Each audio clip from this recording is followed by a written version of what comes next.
Hi, and welcome to my channel. Or if you're a returning subscriber, hi again. It's so nice to see you back here for another video. My name's Tess Lark, and today I'm going to show you how you can make this adorable pressed flower jar with a lid using epoxy resin and real pressed flowers. As always, all the materials that I use for this project will be linked in the description down below, and let's just hop into today's project.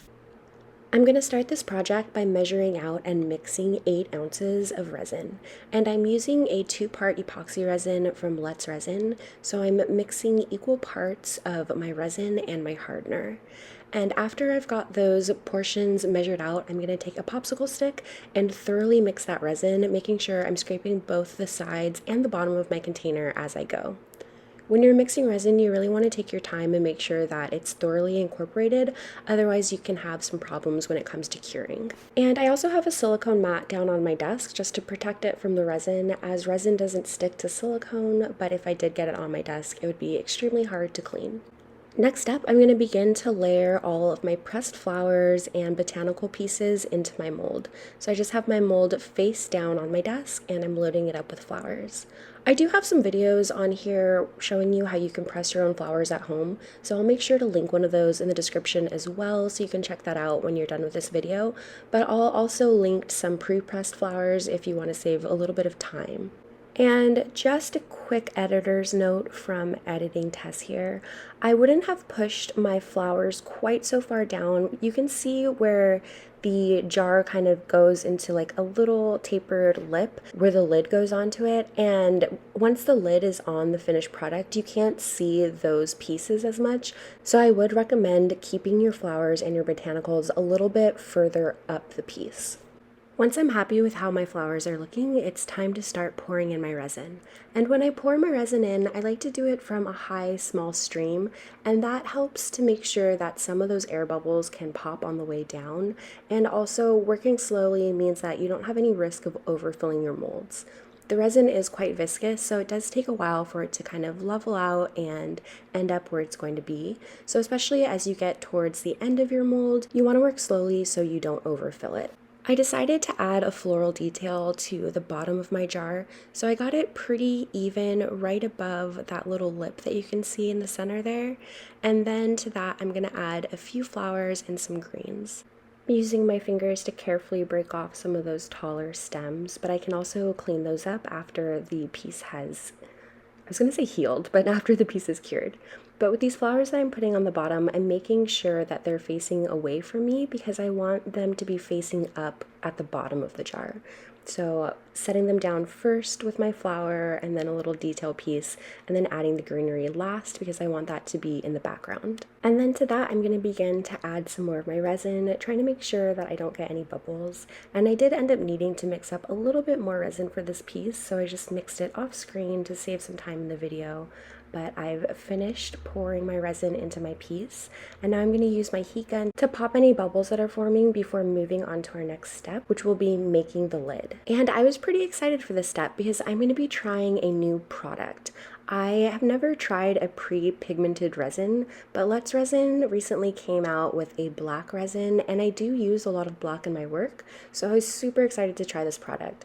It's also a 1-to-1 epoxy resin, so I'm just going to measure equal parts of my resin and my hardener, and once again stir that really thoroughly to make sure that both parts are really well incorporated together. And I do really love the idea of pre-pigmented resin, especially for something like black that I use for the backings of a lot of my pieces. I do think it's going to save a bit of time and also pigment, so this is really exciting to try. And let me know in the comments down below if you've tried pre-pigmented resin before. Let me know your thoughts on it. I'm really curious. I've seen some pigmented UV resins in the past, and I'm really curious about those as well. But now that I've got my black fully mixed up, I'm going to carefully pour that into the lid part of my mold. Once again, just working slowly here because I want to make sure that my mold is completely full, but I don't want to overfill it because I really don't want to do any sanding or anything like that after this piece is completed. So just getting a nice level pour, as you can see here from that tall, thin stream. And after I've got that full, I'm going to use my heat gun one more time to pop any bubbles, and then I'll be covering up these pieces and letting them cure completely, probably for about 24 hours or so before pulling them out of the molds. So I'll be seeing you really soon. All right, so I went ahead and I let my pieces cure completely. They're nice and solid, so let's go ahead and pull them out of their molds and see how they turned out. Oh, I also just went ahead and once the resin was cured, I broke off the little pieces of stem that were sticking out from the bottom. I don't know why I didn't choose to film that. I just broke them off, so now the bottom's nice and smooth. But I'm gonna start by just lifting the mold from around the corners. It's a little bit tight. There it goes.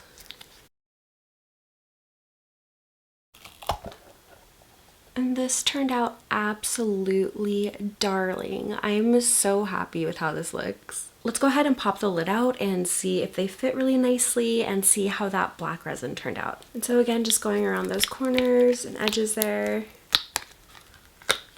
And I'm not gonna lie to you guys, it is still a little bit soft. It's not tacky or anything to the touch, but definitely not completely cured. The curing time on this one does say it's about 24 hours, and for a complete cure, it takes about 2 to 3 days. So I'm hoping that this is gonna solidify all the way in that next couple of days, but if not, it's probably just a matter of me not mixing the two parts of resin well enough, and so I will definitely be experimenting with this black resin some more.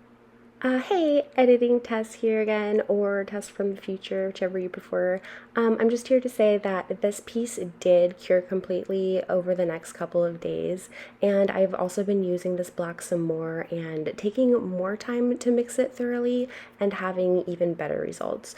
Okay, that's all for me, and I will talk to you later. But the screw and the seal does work nicely. Even with it not being fully cured, I can feel that there's like a tight little seal on here, which is really nice. Overall, I'm extremely happy with how this project turned out. I am really curious to see how this is going to cure within the next couple of days. I can easily make another lid if it doesn't solidify all the way, and I'll make sure to link another video so I can give you more thoughts on this black resin in the description below. But overall, I think that this little mold is so cute, and the possibilities of how you use it are really endless. Leave me a comment below and let me know what you thought of this project. The secret emoji for this one should be some sort of animal emoji. As always, I really hope that this video inspires you to make something of your own today, and I'll see you in the next one.